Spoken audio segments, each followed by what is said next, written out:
Anggota Samapta Polres Ogan Ilir mengamankan 2 pelaku pungli di pintu tol Keramasan Ogan Ilir. Dari pelaku, petugas berhasil mengamankan barang bukti uang sebesar Rp15.000. Diduga hasil pungli dari pengguna jalan.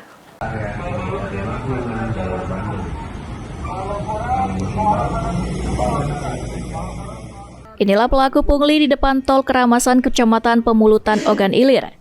Kedua pelaku ditangkap tim patroli perintis presisi Sat Samapta Polres Ogan Ilir.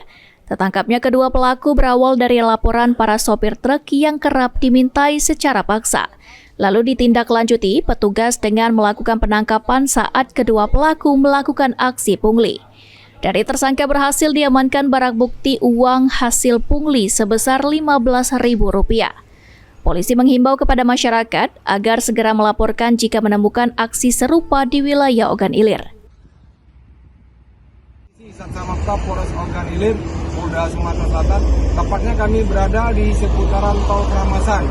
Jadi mendapatkan informasi dari masyarakat pengguna jalan dari kendaraan pribadi maupun kendaraan ekspedisi, ada masyarakat melaksanakan kegiatan pungli.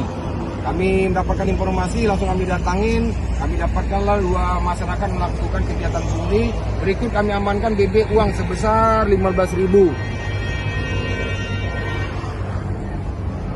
Jadi kami menghimbau kepada pengguna jalan, baik yang masuk ke tol maupun keluar tol Keramasan, kami menghimbau kalau ketemu masyarakat seperti ini, jangan dikasih uang. Kalau dia dikasih uang, pasti dia akan kembali lagi. Kalau dia tidak dikasih uang, pasti dia tidak akan kembali lagi. Kalau mereka melakukan kegiatan yang merugikan, maupun kasar, maupun tindak pidana, silakan foto, videoin, nanti silakan Anda melapor ke Polsek maupun Polres terdekat. Palembang, terutama di seputaran gerbang tol Keramasan. Sementara kami wawancarain, kami tanyai sopir satu-satu, mereka sangat berterima kasih keberadaan kita, patroli perintis presisi Sat Samapta Polres Ogan Ilir.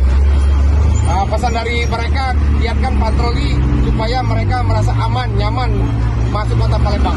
Demikian laporan kita untuk siang ini. Wassalamualaikum warahmatullahi wabarakatuh. Salam presisi. Ahmad Romawi, PAL TV.